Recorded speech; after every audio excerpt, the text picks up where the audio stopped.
Estamos ministrando a palavra do Senhor e hoje é a 6ª mensagem, dessa série Caminhos da Graça.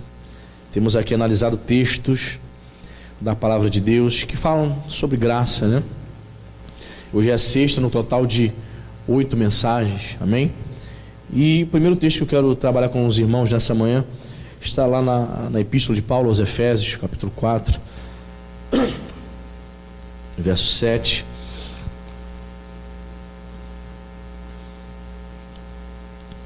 Epístola de Paulo aos Efésios, capítulo 4.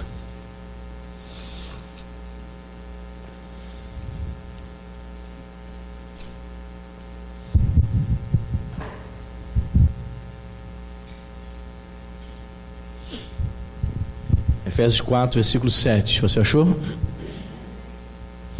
Diz a palavra do nosso Deus: e a graça foi concedida a cada um de nós segundo a proporção do dom de Cristo. Amém? Vamos repetir? E a graça foi concedida a cada um de nós segundo a proporção do dom de Cristo. Amém? Aqui esse versículo precede aquela passagem onde o apóstolo Paulo, do verso 11 diante, vai dizer que ele mesmo, o Senhor, deu alguns para apóstolos, outros para profetas, evangelistas, E nós estamos aqui analisando que os dons, aprendemos então com Paulo aqui, que os dons espirituais, os dons ministeriais, que são concedidos à igreja pelo Espírito Santo de Deus, isso é um resultado da graça, amém? Todos os cristãos recebem dons espirituais pelo favor imerecido de Deus. Nós vemos pessoas nas igrejas com o dom, por exemplo, de ensino, mestre. Vemos Deus levantando, o Espírito Santo de Deus levantando apóstolos, profetas, evangelistas, isso no contexto de dons ministeriais. Quando vemos também, chegamos em 1 Coríntios capítulo 12, nós vamos ver o apóstolo Paulo discorrendo acerca dos dons do Espírito que são concedidos à igreja, aos crentes. Então tudo isso acontece por causa do favor imerecido, amém? Tudo isso acontece por causa da graça de Deus. Então podemos ver então que no meio da igreja o Senhor derramando os dons espirituais e os dons ministeriais sobre o seu povo é uma manifestação da graça de Deus. Quando você recebe um dom espiritual, quando você recebe de Deus o dom de mestre, o dom para ensinar, não é porque você é uma pessoa espetacular ou porque você mereceu isso, pastor, eu mereci isso, eu mereço receber esse dom porque eu sou uma pessoa maravilhosa, porque eu sou muito bom, porque eu estudei muito, por isso eu recebi esse dom. Não, querido, você recebeu por graça, amém? Pastor, eu percebo que eu tenho um dom para evangelizar, para ganhar almas para Jesus, para falar do amor de Deus. Eu percebo que eu recebi esse dom aonde eu vou, onde eu estou. Eu me sinto um evangelista de fato. Pois bem, isso é graça. Isso é a manifestação da graça de Deus. Pastor, eu percebo que quando oro por uma pessoa, após a oração, os doentes são curados, o enfermo é curado, o oprimido é liberto, o cativo é livre da opressão satânica. Pois bem, isso é um dom, é um favor que Deus concede ao crente. Infelizmente, muitos cristãos se perdem nisso, Infelizmente, muitos crentes acham que o dom é dele, que ele recebeu porque ele é um crente muito mais consagrado do que o outro, porque ele é um crente melhor do que o irmão que está do lado. Então ele recebeu o dom da cura, o dom de profecia. Então muitas vezes o cristão deixa o orgulho entrar, então ele se acha melhor porque ele possui alguns dons do Espírito ou dons ministeriais. Não, querido, aquele que ensina, aquele que pastoreia, o pastor que recebeu o dom ministerial para pastorar, o homem de Deus, ele não é melhor que a igreja, que as ovelhas. Não é melhor. Ele recebeu apenas um compromisso, uma responsabilidade, um dom, uma capacidade para pastorear o rebanho do Senhor. Então isso não significa que o pastor é melhor do que as ovelhas, que os irmãos, sem dúvida que não. É claro, é óbvio que como líder do rebanho, ele recebe uma capacitação através desse dom para, obviamente, cuidar do rebanho do Senhor. Mas o Senhor dá para ele, não é para que ele se ache o melhor, para que ele se ache o mais importante, ou ele é o mais espiritual. Claro que não. Existem muitas ovelhas que, em termos de oração, oram mais do que muitos pastores. Existem muitos crentes, muitas ovelhas, que são mais consagrados que muitos pastores. Acordam de madrugada, faz 3, 4 jejuns semanais, né? Se consagra. Existem ovelhas que leem mais a Bíblia do que muitos pastores. Então o fato dele ter recebido esse dom ministerial, por exemplo, dom de pastorear, não significa que ele é maior ou melhor. Não. Todos os dons que a igreja recebe, que eu e você recebemos, precisamos entender que isso é um favor imerecido, isto é graça de Deus. Amém, igreja? E a graça, diz Paulo aqui, foi concedida a cada um de nós, segundo a proporção do dom de Cristo. Escrevi o seguinte no meu esboço: os dons são dados para edificação da igreja. É o Espírito Santo que concede os dons e a capacidade para exercê-los. Amém?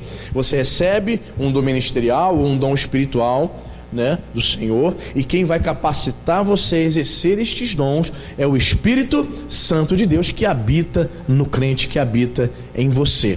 Amém, irmãos? Então começamos a aprender aqui mais uma variante desta manifestação da graça, é o fato da graça de Deus, né, se manifestar através da concessão dos dons do Espírito ou dos dons ministeriais na vida do povo de Deus. Amém? Você está entendendo até agora? Ok? Segunda manifestação da graça de Deus está no capítulo 4 mesmo, de Efésios mesmo, só que no verso 29.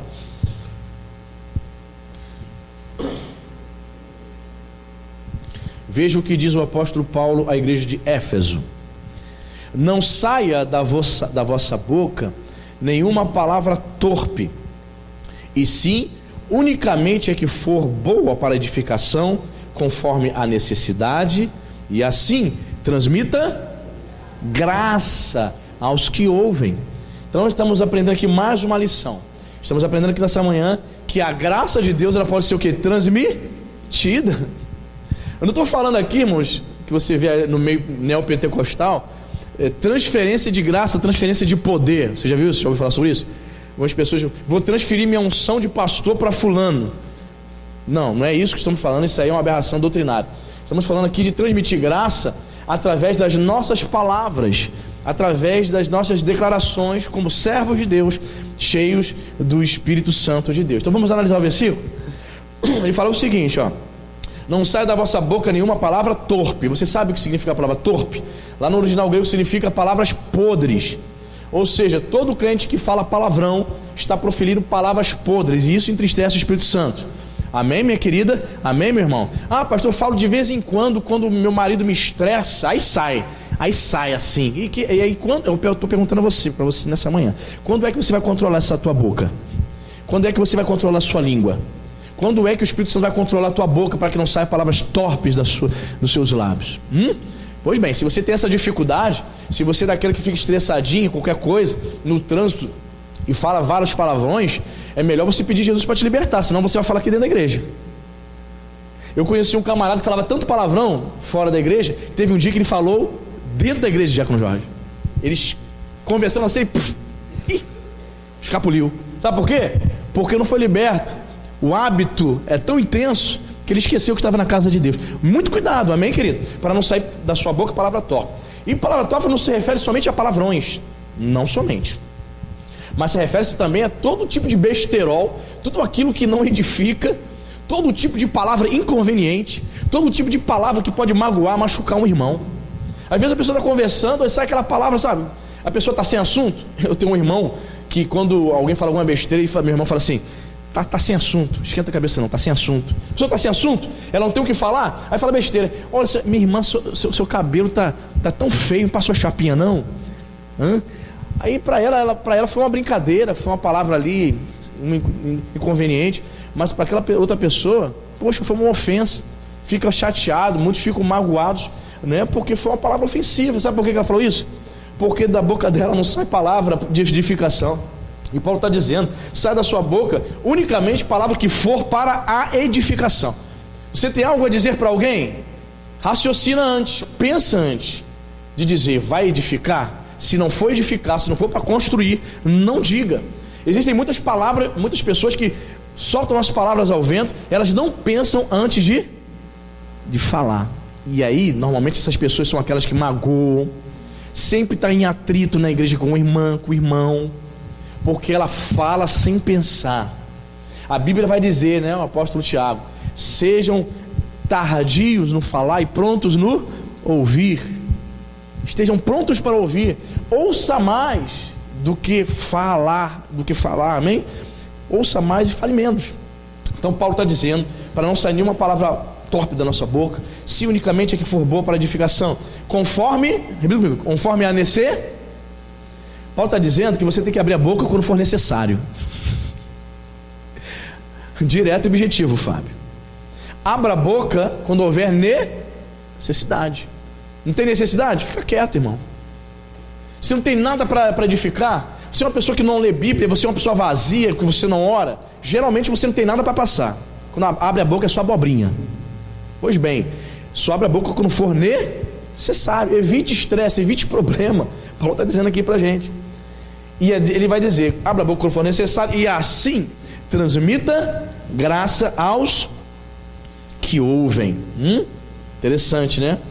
A NVT, que é a nova versão transformadora, uma versão nova da Bíblia aí que está no mercado, ela traduz assim, essa parte final: e assim, ao invés de dizer transmita graça aos que ouvem, ele vai dizer assim: a fim de dar ânimo àqueles que o ouvem. Ou seja, quando nós trazemos palavra de edificação, nós animamos os outros, as pessoas, amém? Damos ânimos, encorajamos, exortamos no sentido de encorajar os crentes a continuar caminhando, a servir a Deus, ok?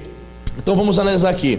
É possível então conferir graça, conferir favor ou beneficiar aquele que me ouve através das minhas palavras, se eu for uma pessoa cheia do Espírito Santo. A fala do crente, então, esse versículo pode ser resumido desta maneira, que a fala do cristão tem que ser edificante, tem que ser apropriada e tem que ser graciosa. Amém? Vamos falar isso juntos comigo? Repita comigo assim: a fala do crente deve ser edificante, apropriada e graciosa. Fale o que for necessário. Se for necessário, fale. Fale se for edificar. Quando falar edificando e quando for necessário, que essa sua fala transmita graça. Precisa ser uma fala graciosa. Amém? Então, em nome de Jesus, a gente pregou sobre a língua, né? Quinta-feira retrasada. É importante a gente dominar a língua, porque o indivíduo que não controla a sua língua, geralmente ele está tendo problemas, ele está pecando em demasia, porque fala pelos cotovelos, fala coisas inconvenientes. Você já ouviu a expressão: pô, fulano é tão inconveniente, né? Geralmente o sujeito que é inconveniente é um sujeito entrão, fala muito, não respeita o espaço alheio. Então são crentes que, ao invés de atrair para Cristo as pessoas, ou ao invés de transmitir a graça de Deus, são crentes que repelem as pessoas do Evangelho. Então a nossa fala também transmite a graça. Olha só que interessante, aprendemos aqui que a graça pode ser transmitida através das nossas palavras, contanto que ela seja edificante, contanto que ela seja apropriada, seja no momento conveniente. Quando for necessário, aí sim conseguiremos transmitir a graça de Deus. Amém, igreja? Muito bem. Terceiro texto, vamos para 2 Timóteo.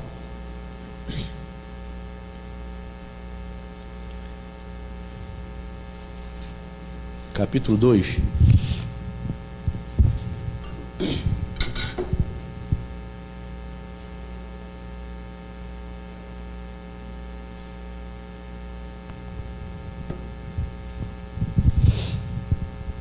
Segunda Timóteo 2, versículo 1. Você achou? Olha o conselho de Paulo ao jovem pastor Timóteo: tu, pois, filho meu, fortifica-te na graça que está em quem? Em Cristo Jesus. Aleluia. Duas coisas eu aprendo aqui, irmãos. Primeiramente, que eu posso me fortalecer por meio ou através ou no poder da graça de Deus. E eu posso somente me fortalecer na graça que está na pessoa do Senhor Jesus Cristo. A graça não está em fazer coisas na igreja. Eu me fortifico na graça que está em Jesus, através da comunhão com o Senhor Jesus. Vencemos então os desafios da vida cristã com o apoio do favor imerecido de Deus. Graça é favor imerecido, não é isso? Então nós vencemos os desafios que surgem na vida cristã com o apoio dessa graça. Então Paulo está dizendo, ó, Timóteo, se fortaleça, rapaz.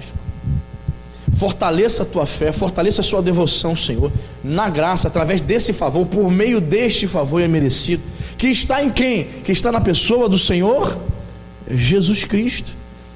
Infelizmente, muitos são os cristãos que estão tentando se fortalecer no esposo, no marido, na esposa.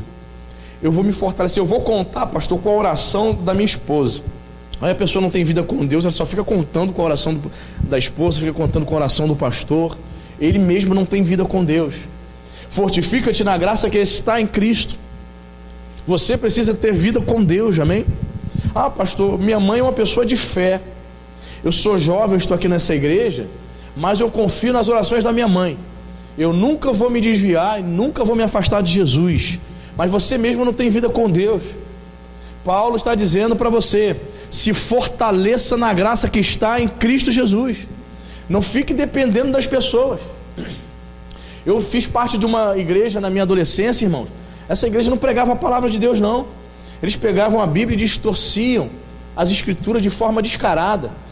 E hoje eu percebo que a razão de eu estar de pé ainda hoje, de ter ficado de pé naquele período, de não ter me afastado dos caminhos do Senhor, que foi um período de adolescência, até 20 e poucos anos, até 23 anos, por que eu não me desviei?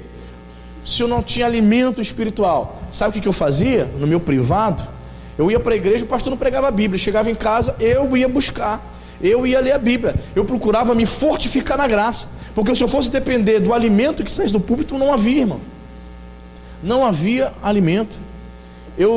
Na semana passada, eu fui num estabelecimento comercial aqui em Araruama.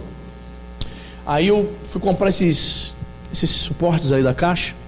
Aí a pessoa falou assim, o casal que são os donos da loja, falaram assim: o senhor é o pastor da Nova Vida, né? Eu falei: rapaz, estou conhecido. Eu falei: como vocês sabem que eu sou pastor da Nova Vida? Ela: não, aqui tem um membro da sua igreja que é nosso amigo, um casal que é amigo nosso, e o senhor foi no aniversário desse casal e nós vimos o senhor lá. Eu falei: poxa, que boa memória. Poxa, legal. Aí eles falando, né, sobre a dificuldade que eles tiveram para congregar numa igreja. Hoje eles estão na igreja batista. Mas ele falou: pastor, a gente rodou tanto. Eu falei: não é a primeira pessoa, eu acho que não é a última que eu vou ouvir isso, da dificuldade de encontrar igreja para congregar. Aí eles disseram para mim assim: pastor, todo domingo a gente ia numa igreja, vamos na igreja tal, vamos embora. Aí chegava lá, a gente via o pastor pregando loucuras. Aí na outra igreja o louvor era uma doideira. Aí chegamos na outra igreja, o pastor falou: senti de Deus, recebi uma revelação de Deus. Depois de muito louvor, o pastor falou: recebi uma revelação de Deus que não é para mim pregar a palavra, domingo de noite. Aí ela falou assim: poxa, pastor, eu virei para o meu marido e falei: vamos embora daqui. A gente vem na expectativa de ouvir a ministração da palavra, estamos sedentos pela palavra, a gente trabalha a semana toda, chega aqui domingo e o pastor recebe uma revelação de Deus para não pregar. Querido, eu quero dizer para você que essa revelação certamente não foi uma revelação de Deus, foi algo da carne dele, porque o momento mais importante do culto é a ministração da palavra de Deus, amém, irmão? Eu aprendi isso na Nova Vida, e os pastores dizem isso, que o louvor te prepara para ouvir a palavra. Então como é que eu chego aqui, eu canto 1h30 e digo para você: irmão, recebi uma revelação para todo mundo ir embora, não é para me pregar não. Que isso, querido? Aí ela falou assim: pastor, que dificuldade. E nós estamos ali na igreja batista, sim, por conta do pastor Assis, que é um pastor sério, né, que prega a palavra, né, porque foi difícil. Então, assim, são poucos, né, os pastores que têm tido essa preocupação de pregar a palavra de Deus. E eu tive essa experiência, irmão. Eu tive essa experiência na minha juventude, né, de me fortificar, procurar me fortificar buscando em casa. Eu ia namorar com a Cíntia, tu acha que eu ia só na casa dela beijar ela na boca? Não. Eu falava: Cíntia, vamos orar, vamos ler a Bíblia, Cíntia. Nós éramos um casal de crentes namorados de noivos que sentávamos para ler a Bíblia. Falávamos do nosso futuro, vamos comprar geladeira, vamos, né, comprar essas coisas, um enxoval, falávamos, mas antes nós orávamos e estudávamos a Bíblia juntos. Sabe por quê? Porque não havia ministração da palavra. Aí chegou um momento que eu não suportei, irmãos. Não suportei, tive que sair daquela igreja, que eu estava minguando espiritualmente, eu estava anêmico. Mesmo buscando por conta própria, eu não suportava mais estar ali, né, sem ouvir, sem ser ministrado pela palavra de Deus. Então, infelizmente, pessoas que ainda estão nessas igrejas, que não priorizam a palavra, elas não se fortificam mais na graça de Cristo. Pastor, mas por que elas continuam indo lá, pastor? Você já ouviu esse termo? Religioso. São religiosas. Assim como uma pessoa é católica por 30, 40 anos e vai à missa todo domingo, 5 horas da manhã, 6 horas da manhã, religiosa. Elas têm o Espírito Santo?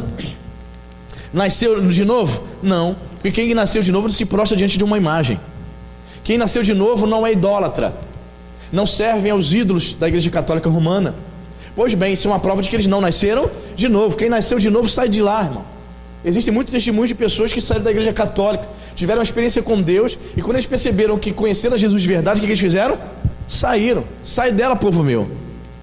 A Igreja Romana, não somente a Igreja Católica, né? Aquela expressão da Babilônia. A Babilônia do Apocalipse é um símbolo do falso sistema religioso, não só da Igreja Católica. Existem muitos sistemas religiosos falsos que têm o título de igreja evangélica. Sai dela, povo meu, não se refere somente a sair da Igreja Católica. Em muitas circunstâncias é sair de grupos que se declaram evangélicos, mas que estão divorciados da palavra de Deus. Tu, pois, filho meu, fortifica-te na graça que há em Cristo Jesus. Então, aprendemos aqui que nós vencemos os desafios da vida cristã com o apoio desse favor imerecido e com a capacidade sobrenatural do Espírito de Deus na nossa vida. Então, aprendemos também que se Paulo está dizendo para Timóteo se fortificar na graça, então é uma falácia, é um problema sério se eu começar a confiar nos nossos recursos. Aquele que confia nos seus recursos, apenas no seu talento, no dinheiro, está fadado ao fracasso. Eu vou abrir uma igreja e eu vou abrir essa igreja porque a nossa igreja mãe tem muito dinheiro. Nós não podemos confiar somente nos recursos naturais, de que a igreja mãe vai sustentar, vai pagar aluguel. Não. Quando uma igreja matriz abre um núcleo, abre uma nova igreja, ela precisa confiar e acreditar que os recursos para que aquela igreja vá avante virá do céu, virá do Senhor. Amém? Os recursos do crente, eles são espirituais, vêm do Senhor. A capacitação, irmão, vou te dizer para você, querido, em 9 anos aqui que estamos fazendo esse mês de junho, a gente percebe que tem sido, né, o próprio Deus que tem nos capacitado e nos sustentado aqui nesse lugar. Porque, principalmente no início, primeiro e segundo ano foi muito difícil, irmão. Primeiro, segundo e terceiro ano foi muito difícil, ao ponto de certas situações, certas afrontas de Satanás aqui, algumas pessoas no começo aqui, no primeiro e segundo ano, pessoas usadas por Satanás para tentar nos desestabilizar, nos afrontava a autoridade aqui da nossa liderança, ao ponto da Cíntia chegar, orar comigo de noite, e ela chorando dizer assim: me mostra na Bíblia se eu tenho que passar por isso mesmo. Me mostra na Bíblia. Aí o irmão tinha que agora, eu ficava assim pensando qual o texto que eu ia mostrar para ela. E eu mostrava 2 Coríntios, os sofrimentos de Paulo por causa do ministério. Aí ela se convenceu. Foi um tempo difícil, foram momentos difíceis, ao ponto, o vento estava tão forte, irmãos, que num domingo de noite, no meio daquele furacão, de um monte de gente se levantando, eu falava: Senhor Jesus, eu não imaginava que fosse assim, mas Deus estava permitindo tudo isso, sabe? No domingo de noite, um rapaz pela primeira vez ali sentado no meio, irmãos, acabou o culto, aí ele veio me procurar pela primeira vez. Ele chegou aqui e falou assim: pastor, posso falar com o senhor? Eu falei: pode. Eu sou uma pessoa que é oprimida pelo diabo. Eu falei: é mesmo? Ele é. o demônio me pega, eu estou andando na rua, o demônio me pega, me leva para a pista, para os carros passarem em cima de mim, para tentar me matar. Certa vez aí eu manifestei com um espírito maligno e eu perdi os sentidos. Quando eu acordei, eu percebi que uma irmã de fé estava orando por mim para que eu fosse liberto. E aí eu perguntei o que aconteceu. E ela disse para mim: olha, o espírito imundo que você incorporou estava te levando para a pista aqui para Amaral Peixoto para te matar. O carro passar em cima de você. E eu gostaria que o senhor orasse por mim. Eu falei: ok, amém. Aí eu falei assim: coloca as mãos no coração, fecha os olhos. Aí quando eu coloquei a mão em cima dele assim, irmão, ele aí manifestou. Só que todo mundo estava lá na cantina, irmão. Me deixaram sozinho aqui. E eu, assim, eu não me preparei, eu não me coloquei na posição para segurar uma pessoa quando manifesta, né? Você tem que botar o pé para trás, botar a mão para ela não cair atrás da nuca dela. Eu só coloquei a mãozinha assim. Então ela fez um movimento de corpo que eu tentei segurá-lo. Ele caiu, a cadeira voou. E eu me lembro uma frase que o demônio falou através da boca dele, logo de cara, diante de tudo aquilo que estava acontecendo, aquele levante. O diabo falou assim, olhou para mim, o espírito imundo através da boca dele olhou para mim e disse assim: você não vai conseguir. Eu falei: está repreendido em nome de Jesus, está repreendido. Nós vamos conseguir. Sabe por quê? Porque nós estamos confiantes na graça, nos recursos sobrenaturais de Deus. Amém? Aí, irmãos, olha, foi tenso. Eu tentando segurá-lo, me deu uma cãibra aqui, meu irmão, nas minhas costas. Eu fiquei imobilizado, eu não conseguia.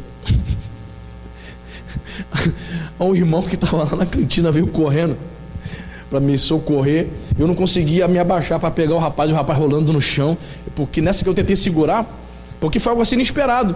Foi inesperado. Eu, naquele susto ali, eu tentei segurar ele e deu uma cãibra aqui nas minhas costas. Eu fiquei paralisado tentando pegar ele. Aí o irmão veio nos socorrer.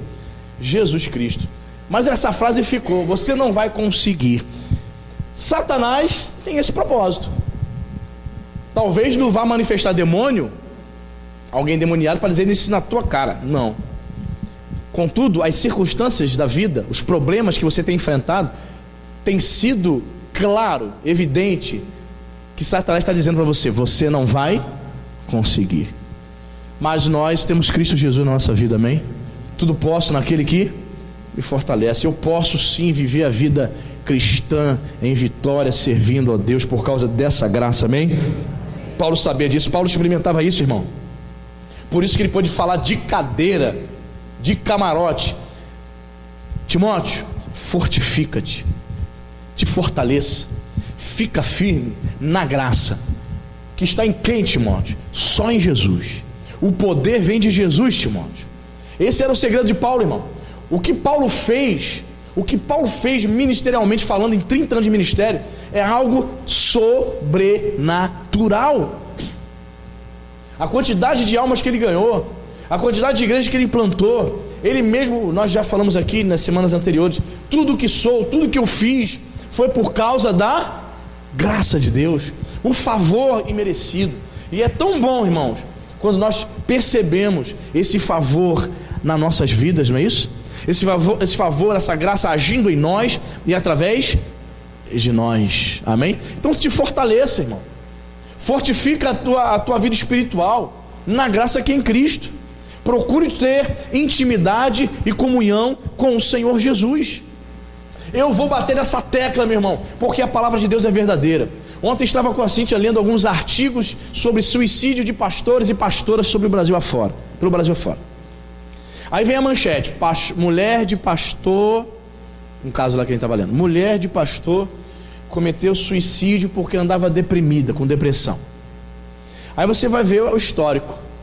A igreja lamenta o suicídio da esposa por conta desse fato tão estarrecedor, mas a igreja também sabia que o histórico relacionamento da esposa com o pastor era um relacionamento conturbado, muitas brigas, muitas ofensas, agressões físicas e verbais, filhos vendo isso, o cara batendo na mulher em casa e vindo para a igreja pastorear.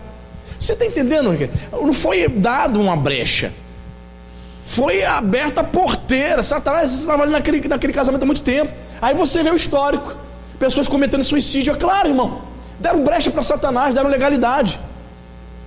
Você está entendendo? O outro pastor da igreja metodista. Vivia também brigado com a mulher, problemas, traindo a mulher dentro da igreja, traindo com uma irmã da igreja, traindo a esposa, matou a mulher e escondeu o corpo. Caramba! Coisa de filme, coisa tenebrosa, bizarra. Aí descobriram, foi afastado, obviamente, preso. Aí você vê, irmão, trazendo escândalo para o evangelho, mas você vai ver essas pessoas que supostamente são representantes do evangelho, elas não estão vivendo o evangelho. Aí você vê pessoas se jogando do viaduto. Viralizou aí esses dias aí, uma missionária tal se suicida se jogando do viaduto, o pessoal filmou no celular, meu Deus do céu. Ficou viralizando aí pelos grupos de WhatsApp. Mas se você for pesquisar, são pessoas que não estão vivendo mais o evangelho. É missionária, é pastor, está pregando, está fazendo teatro na igreja, está dançando, está ensinando, está na geração vida, mas não estão vivendo o evangelho. Mais uma vez eu afirmo, quem vive o verdadeiro evangelho não quer meter uma bala na cabeça não, irmão. Paulo vivia o verdadeiro evangelho, amém? O que ele queria? Ele queria ganhar almas para o reino. Olha o que eu estou falando para você, quem vive o verdadeiro evangelho quer ser instrumento nas mãos de Deus, não quer se enforcar, se matar não, meu irmão. Quem quer se enforcar, se matar, precisa ser tratado pelo Espírito Santo de Deus. Se necessário, procura um psicólogo, mas o médico dos médicos é o Espírito Santo, esse cura, esse liberta de qualquer opressão, de qualquer depressão. Se necessário for, procure um especialista humano, mas eu confio muito mais no Espírito Santo para curar aquele que está deprimido, para aquele que quer se matar, para aquele que está andando tristinho, dando problema na igreja, está vazio. É claro que vai dar problema, é claro que vai brigar dentro de casa, é claro que o seu casamento vai ser um lixo, é claro. Não vive cheio do Espírito Santo, não vive a fé, não oram, desprezam a palavra de Deus, desprezam, aí quer viver. A nossa luta é espiritual, irmão, não é contra carne e sangue, diz o apóstolo Paulo. Aí você quer viver em batalha espiritual, quer lutar contra demônios, e você não se utiliza das suas armas espirituais que está disponível para o crente. Como é que você quer vencer, irmão? Diz para mim. Como é que você quer vencer um inimigo invisível, maligno, que não dorme, 24 horas tramando a tua queda? Como é que você vai vencer? Fortificando-te na graça que está em Cristo Jesus. Amém, igreja? Muito bem. Quarto texto, Tito. Vamos para a epístola de Paulo a Tito, capítulo 2. Aí ele já traz uma visão geral, panorâmica da graça. 2:11.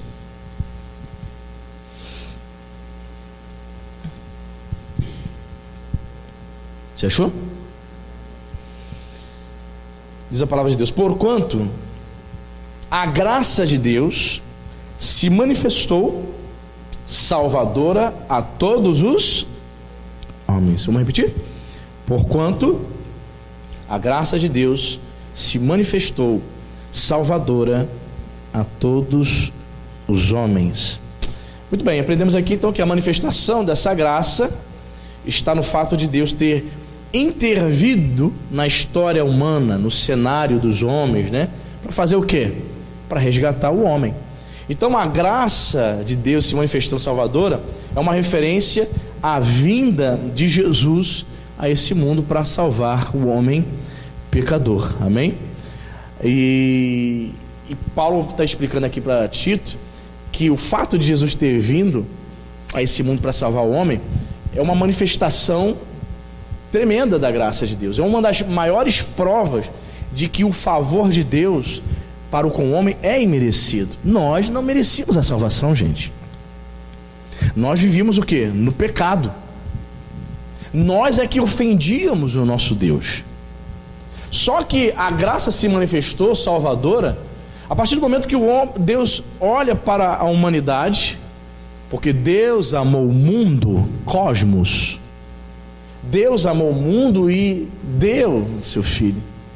Olha só, ele não esperou que o homem tomasse uma posição. A iniciativa partiu de Deus, enviando Jesus. E isso é um retrato, é uma manifestação da graça. O homem não merecia, a humanidade não merecia que Jesus estivesse vindo, mas Ele nos amou primeiro, como diz o próprio apóstolo João na sua primeira epístola. Nós o amamos porque Ele nos amou primeiro. Está falando dessa manifestação. Está falando dessa manifestação da graça sendo revelada. Ela é a salvadora a todos os homens. É interessante, né? Porque é um versículo que desconstrói o pensamento calvinista, que diz que essa graça só é concedida a um grupo de eleitos, um grupo seleto. Daí vem aquela expressão calvinista de expiação limitada. Na concepção calvinista, Jesus teria morrido para apenas um pequeno grupo de eleitos. Isso chama-se expiação limitada. Por que limitada? Restrita apenas àquele pequeno grupo. Só que existem muitos outros textos que vão negar isso, né? E esse texto é um destes. Que a graça salvadora se manifestou a todos. Repita comigo, a todos. Se os calvinistas deveriam até mesmo fazer, estou sendo irônico, tá? Deveriam até mesmo fazer uma nova tradução da Bíblia, para traduzir assim: porquanto a graça de Deus se manifestou salvadora a todos, aí botaria entre aspas assim, a todos os eleitos, que são os homens. Essa é a concepção deles. Eles não entendem que sejam todos os homens, mas está bem claro aqui. 1 Timóteo também 2,4 vai dizer que é desejo de Deus que todos os homens sejam salvos. Porque Deus amou o mundo. Na concepção calvinista, abre-se parênteses e bota eleitos. Não, Deus amou o mundo. Mas nós também sabemos que nem todo o mundo será salvo. Essa crença de acreditar que todos os homens serão salvos no final das contas é uma heresia chamada universalismo. Existe um pai da igreja do século III chamado Orígenes, que ele era tão universalista, que ele não somente ensinava que no final de tudo todos os homens seriam salvos, ele ensinava também que Deus é tão amoroso que Deus teria perdoado Satanás e os demônios, e no final de todas as coisas Satanás e os demônios também seriam salvos, perdoados. A Bíblia não dá respaldo para isso. Pelo contrário, a Bíblia diz que o príncipe desse mundo já está o quê? Condenado. Então a Bíblia não dá respaldo. Por que Orígenes, esse pai da igreja grega, escrevia em grego, era um cara gênio, era erudito, por que ele pensava dessa maneira? Porque ele era teólogo e filósofo. Então ele, como todo filósofo, ele especulava muito. Ele saía da Bíblia, ele não ficava restrito ao pensamento bíblico. Ele partia para a filosofia da época. Então ele especulava isso. Ele achava que todos os homens seriam salvos, e até mesmo Satanás e seus demônios. É óbvio que houve um concílio que condenou os ensinos de Orígenes. Embora quando você vai estudar teologia, você estude Orígenes como pai da igreja, ele foi considerado um herege. Seus ensinos foram considerados refutados por conta desse pensamento. A Bíblia é bem clara. A salvação, a graça se manifestou a todos. O que Paulo está dizendo para Tito? Tito, é como se ele estivesse dizendo assim, prega a palavra de Deus. Porque todos os homens receberam da parte do Senhor a oportunidade de serem salvos. Se vão ser salvos, se eles desejarão receber, aceitar a mensagem do Evangelho, já é outra história. Mas a graça de Deus é para todas as pessoas. Eu estava lendo um livro sobre calvinismo e arminianismo, e o autor arminiano dá um exemplo muito interessante acerca disso. Ele fala que no final da guerra do Vietnã, lá nos Estados Unidos, durante a guerra do Vietnã, muitos jovens, isso eu não sabia, achei interessante, muitos jovens americanos, para não servirem na guerra do Vietnã, o que eles fizeram? Eles fugiram para o Canadá. Muitos jovens.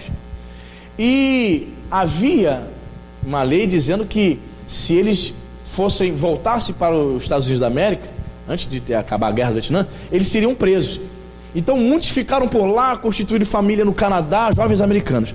Quando termina a guerra, o Richard Nixon, o presidente então, terminando a guerra, ele havia concedido uma espécie de anistia, esse é o termo, anistia, que é o perdão para todos aqueles soldados que haviam fugido da guerra do Vietnã, que não quiseram servir no Vietnã, e ele emitiu um decreto dizendo, vocês podem voltar. Vai vendo. Vocês podem voltar porque vocês foram o quê? Perdoados. Muitos dos soldados americanos não acreditaram. Ruim, chego lá, meto o pé nos Estados Unidos e vou ser preso. Alguns voltaram, e outros permaneceram lá.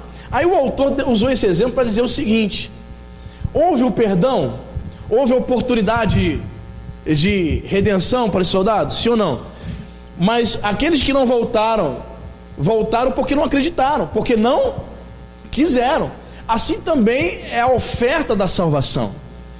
Estava válida, sim ou não? É válida a oferta da salvação, é para todos, mas todos aceitam? Todos vão aceitar esse decreto? Não. Então podemos entender assim a mensagem e a proposta do Evangelho. Então a graça de Deus se manifestou a todos, não somente a um grupo de escolhidos, um grupo de eleitos, como ensina o calvinismo. Eles pregam a expiação limitada. Jesus teria morrido apenas para pessoas já escolhidas, o que é um contrassenso, né, querido? Para que Jesus vai morrer na cruz por pessoas que já nasceram escolhidas para ir para o céu? Pois bem, eles têm essas dificuldades aí, são problemas que estão sendo debatidos há quase 500 anos, cada um defende a sua posição, mas eu entendo que pela palavra de Deus, eu entendo que a mensagem é para todos os homens, mesmo sabendo que nem todos receberão essa graça salvadora. Você está entendendo? Bem? Muito bem. E para a gente poder participar da ceia, eu quero ler um último texto com os irmãos. Vamos para a Epístola aos Hebreus, capítulo 4, verso 16.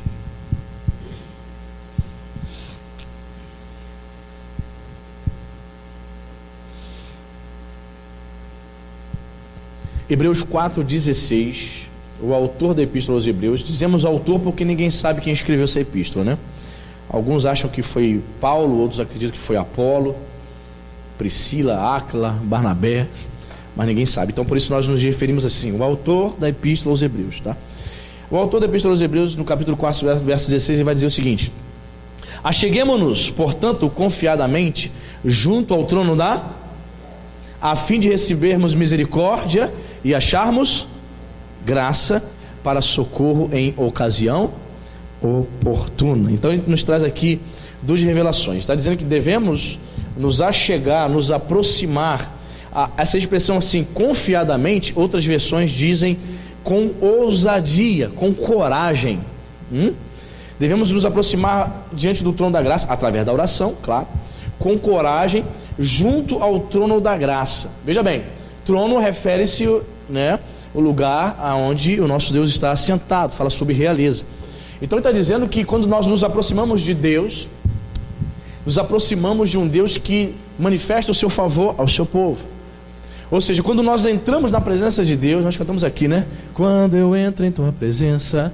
Pois bem, quando nós entramos na presença de Deus através da fé, da oração, o autor está dizendo que estamos nos aproximando de um trono de graça. Ou seja, de um Deus que assentado está, todavia ele manifestando o seu favor na vida dos crentes. Ele diz que devemos nos aproximar dele, porque há um trono de graça ali, a fim de recebermos misericórdia, e acharmos graça para socorro em ocasião oportuna. A versão King James traduz aí no final assim: para recebermos socorro em tempo de necessidade. É interessante isso, né? A versão King James traduziu em tempo de necessidade ou em ocasião oportuna. O que eu aprendo aqui? Que muitas das vezes nós vamos nos aproximarmos através da oração diante de Deus, nós vamos fazer nossas petições, mas isso não significa que Deus é obrigado a responder a todas as suas listas de desejos. Deus não é o gênio da lâmpada. E falar em gênio da lâmpada, posso abrir aqui um parênteses aqui? Eu preciso te alertar. Vamos abrir aqui, depois eu volto para o texto. Vamos abrir. Você sabe que está no cinema o filme Aladdin, quantos sabem? Que é uma produção da Disneyland. Eu não sei se você sabe, a Disneyland, gente, tira aquela tua imagem do Walt Disney, já morreu, tá? O Walt Disney, o criador, já morreu. Hoje os executivos da Disney são comprometidos com satanismo, homossexualismo, com a agenda progressista comunista nos Estados Unidos, ok? Então, o governador da Geórgia, essa semana, do estado da Geórgia, não sei se você sabe, os estados americanos, eles possuem uma autonomia tremenda, certo? Cada estado, eles não dependem, em muitas situações, eles não dependem do aval do Trump para estabelecer determinadas leis. Então, o governador da Geórgia, para quem não sabe, o estado da Geórgia é um estado muito evangélico, tem muitos protestantes lá, muitos filmes de cunho evangélico são filmados lá. Eles possuem nos seus impostos uma carga tributária menor na cobrança para poder, por exemplo, fazer filmes. Se você for fazer um filme, rodar um filme em Hollywood, na Califórnia, é X de tributação que o Estado te cobra. Se você for filmar em Nova York, é Y. Qual é, dos 50 estados americanos, qual é o que cobra a menor taxa de tributo? Geórgia. O que a Netflix, a Disney e a Marvel fazem? Todo mundo vai filmar na Geórgia, certo? Então toda a receita, olha o que eu estou falando, toda a receita do Estado da Geórgia, que entra de dinheiro para o Estado, é oriundo das empresas de cinema. Netflix, que cresceu muito, da Marvel, da Disney. Muito bem. O governador da Geórgia, essa semana, estabeleceu uma lei proibindo o aborto de fetos. Abortava-se até feto de 5 meses. E ele proibiu.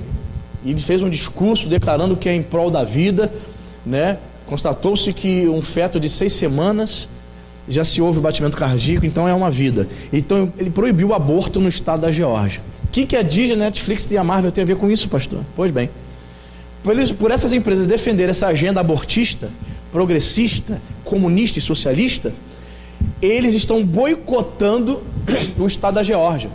Quando eles souberam que o governador do estado da Geórgia foi contra o aborto, emitiu esse decreto proibindo o aborto de fetos, a Disney, a Marvel e a Netflix se pronunciaram dizendo que não vão mais o quê? Filmar no estado da Geórgia por conta disto, boicotando, dizendo o seguinte: nós não vamos mais injetar dinheiro no seu estado porque você está proibindo o aborto. Em outras palavras, a Disney, que produz filmes e desenhos para crianças, é a favor do aborto. Então, por favor, não vai ver Aladdin não, dá dinheiro para a Disney não. Estou quase cancelando a Netflix, quase. Estou assim, por um fio. São empresas que aprovam isso. A Marvel, quem diria, né? Indústrias voltadas para o público infanto-juvenil, apoiando, boicotando quem é a favor da vida, quem é contra o aborto. Fica com esse registro aqui, irmãos, para você pensar duas vezes antes de ir dar dinheiro para a Disney no cinema. Amém, irmão? Fechei? Ponto. Volto para o texto. Então aprendemos aqui, irmãos, com esse texto aqui, a antiga aliança. Olha que interessante. Acheguemos-nos, portanto, confiadamente junto ao trono da graça. O autor está dizendo: você hoje, crente, por causa do sangue de Jesus, você pode se aproximar de Deus através da oração. O acesso, queridos, na antiga aliança, o acesso a Deus era limitado. Era limitado através dos sacrifícios, né?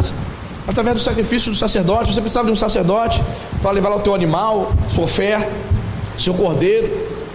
O sacerdote que entrava lá no Santo dos Santos uma vez por ano. Havia uma limitação no acesso do adorador à presença de Deus. Mas, graças a Deus, o véu se rasgou de alto a baixo. A Bíblia diz que nós temos livre acesso à presença do Senhor. E diante do trono da graça, nós podemos achar graça e socorro. Da parte do Senhor nós podemos encontrar socorro, ajuda em ocasião oportuna. Nos momentos de maior necessidade, quando o crente se aproxima de Deus através da oração, da fé, com ousadia, confiantemente, eu tenho essa convicção aqui, essa certeza de que através da graça o Senhor pode me responder. Amém? Por que eu posso ter essa certeza? O versículo 15 revela. Aqui, ó, verso 15. Porque não temos sumo sacerdote que não possa compadecer-se das nossas fraquezas.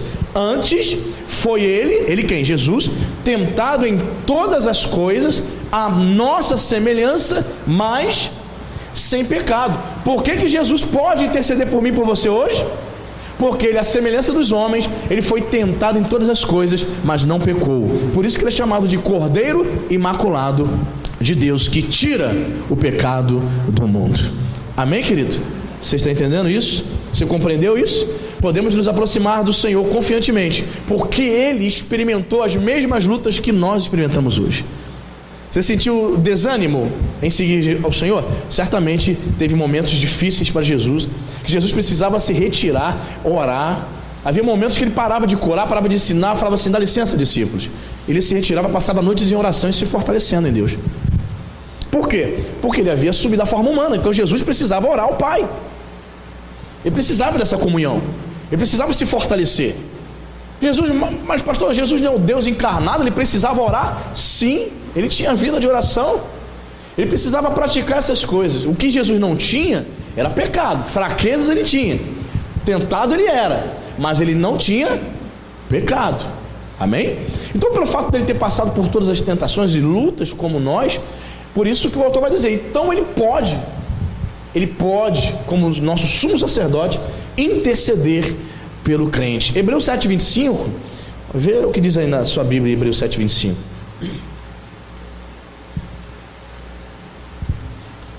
Vai falar sobre isso, ó. Por isso também pode, está falando sobre Jesus.